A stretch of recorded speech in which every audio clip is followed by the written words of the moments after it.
Hi, and welcome to another episode of Hot Takes with me, the Silver Fox, on what is surely going to be the last glorious Saturday of the year. It's expected to hit about 32 to 33 degrees where I am, here in the East Midlands. Obviously, it'll be a lot cooler as you travel north, but it's still expected to be a very warm and wonderful day. And I hope everybody takes today to be their sort of last day of summer, as it's likely to be, because it's nose to the grindstone again come Monday. So enjoy this weekend, and we're going to start with just a bit of a story about a very foolish man, John Mason, MSP for Glasgow, and he's come up with a wizard idea, given the problems that people are going to have in Scotland with regards to finding accommodation when they come up, for tourism purposes. And he suggested that instead of going to, a B&B, having a nice comfortable night's sleep, getting a fine breakfast in the morning, and feeling refreshed and ready to go out to see the day, to spend money in the local community, and visit the sites. He suggested people bring a tent and go camping, because there's nothing that says welcome to Scotland like an uncomfortable night and shitting into a bucket. So we'll take a look at this idiot and his plans and see if there's anything better that could happen. Like getting rid of this stupid licensing law. Here goes. So SNP MSP suggests camping as an alternative to short-term lets amid licensing controversy. Well, to be honest, if you've got the Green Party there, and especially their leader, there's an awful lot of camping, isn't there? Because there's such a bunch of camp lot I've never met. But, really, you think that's an alternative, do you? And where are they going to do? Stocky Hall Street? Put your tents up? They'll be along, they'll think you're bloody homeless. It's a stupid idea. Anyway, Glasgow Shettleston MSP John Mason suggested that John Mason was the name of Sean Connery's character in The Rock, Certainly not this one, is it? That is no Sean Connery, is it? Nah, Sean Connery's ball bag. Anyway, he suggested that camping could replace B&Bs in Scotland if thousands shut due to new Scottish Government restrictions and their deliberate plan to destroy the tourist industry. Of course, you could take a camper van, and I know where there's a camper van available if anyone wants to hire it. Just apply to the SNP headquarters. They have this wonderful camper van. And we'll have to get it out of the police compound first. But hey, Anyway, an SNP MSP has been blasted after suggesting camping could replace the thousands of short-term lets that will be shutting next month. John Mason said he would highly recommend it as an affordable holiday within Scotland to tourists if they struggle to find any other accommodation. Not if they struggle. They are definitely going to struggle. Tens of thousands of B&Bs and short-term lets will be wiped off the market in Edinburgh alone. I mean, I think there's something like there's 30,000 beds available in Edinburgh, and of which only 90 have applied for licences as of last week. So you're losing tens of thousands of places in Edinburgh alone. Now multiply that across the whole of Scotland. It's devastation. It's chaotic devastation. And it is done deliberately. They've been warned that this would happen, and they're still continuing. So this policy is deliberate, and they know the effects it's going to have. And they're still doing it. That's what the SNP is doing. It is absolutely destroying the Scottish tourist industry on purpose. The Scottish Government is currently at loggerheads with B&B businesses across the country over its controversial short-term licensing scheme. And according to statistics, only about 1 in 5 of Scotland's 32,000 operators. That's operators, that's not 32,000 beds. 32,000 operators. Some have multiple units. You go up and you get, what are they called? The lodges and things like that. You're talking hundreds of thousands of beds across Scotland. Gone. And it is deliberate. There's no accidental thing here. It is an absolutely deliberate ploy. You have to ask why they're doing it. Anyway, only about 1 in 5 have even applied for the licence ahead of the October the 1st deadline. They haven't been necessarily granted it yet, you understand. And they've had to pay up to £5,000-6,000 each. It's going to devastate those who actually apply and get the licence. It's going to devastate their business regardless. It is a stupid idea. And the main reason, of course, is that they want political interference in every single aspect of every single Scots life. No one is allowed to be free of having a political officer in their business, basically in their home, running their life, pushing the propaganda. It is very Soviet era, and that's what they're doing. One business owner contacted their local MSP, Mr. Mason, to allay their concerns about the new rules, but it was instead told that visitors should go camping instead. So you've got a bed and breakfast owner ringing up this guy, Mason.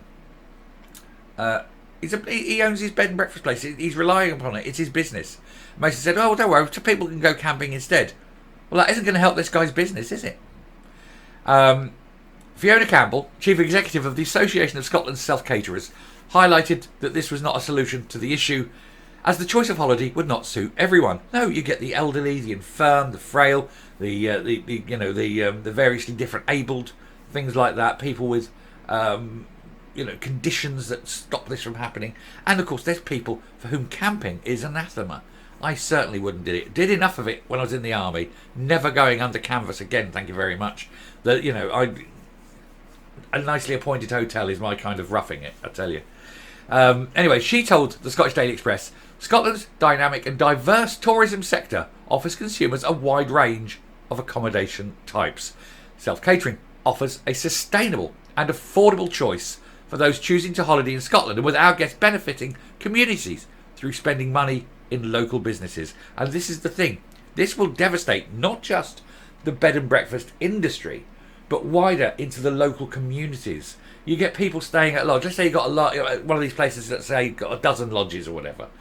Now, through the summer, that's going to be literally thousands of people, because you might get a family of 4, multiply that up, but, in there and there and there. There's thousands of people through a season coming to these villages or whatever, coming to these centres and spending money in the water experiences, going out onto the loch or whatever, spending money in the pubs, in the restaurants, in the gift shops, spending money in the community, money that those people need through the summer to see them through the winter. This will be a long, hard winter for these premises, for these businesses. It will see the final destruction of the tourist industry. These places will be forced to close. They may never reopen.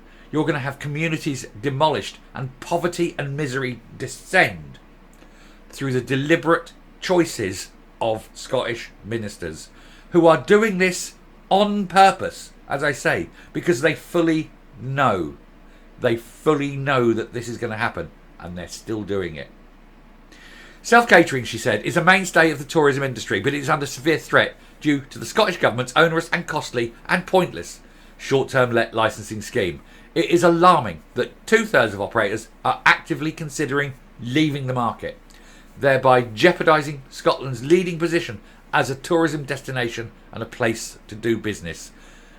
It is deliberate. They are burning as they go. It is a scorched earth policy. They know they're out next election, and they want to leave it scorched earth so that whoever comes in cannot continue and build upon what is there. They have to then basically start from scratch. It goes to show basically that these people are evil. It's as simple as that. They are just evil. They want destruction. They want to impose misery and poverty, and they're doing everything they can in every single sector to make sure that it is destroyed so that whoever comes next cannot do anything but incur the wrath of these people. It is economic sabotage of an entire nation, and it's done deliberately. These people, I would suggest to go so far as to say, are traitors. What they are doing and what they're destroying a nation from within, and it is treason. And I think they need to be charged with economic treason. Campaigners protested outside Holyrood on Tuesday to demand a U-turn from the Scottish Government, but it is unlikely that this will happen because they don't want it to happen. They want it destroyed. It could lead to thousands of businesses shutting up shop from October the 1st, which will be very detrimental to the tourism industry. It will be destructive. It will be the end. There will be no more tourism in Scotland. Scotland is about to suffer its worst downturn since Culloden. I mean, literally, it will be that damaging to the country. Glasgow Shettleston MSP, Mr. Mason, defended his comments when asked by the Scottish Daily Express. He said, for some people, caravanning, camping, glamping, etc. certainly are viable alternatives to hotels or B&Bs or Airbnb. I myself spent my main holiday in Ireland this summer, staying at 4 campsites over 10 days. Well, that's great for you. Go fuck yourself. There's people who can't and people who won't. And the people who can't and the people who won't simply won't come to Scotland. They won't spend their money. And the Scottish tourism industry will die. It will collapse and it will die. And it is as simple as that.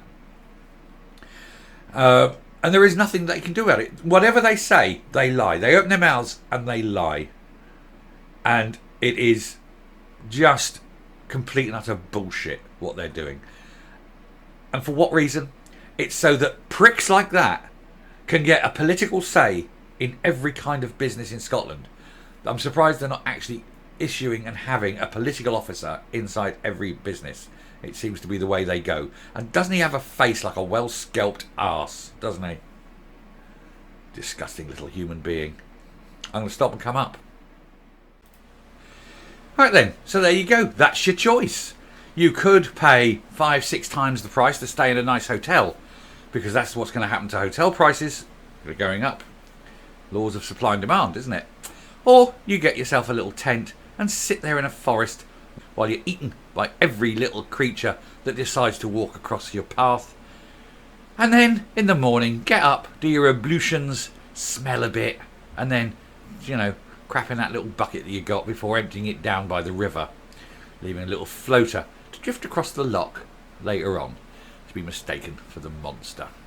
Sometimes it could well be. No, let's not go there. Anyway, yeah, I don't think that's a viable alternative. Do you? I think actually it's a really stupid idea.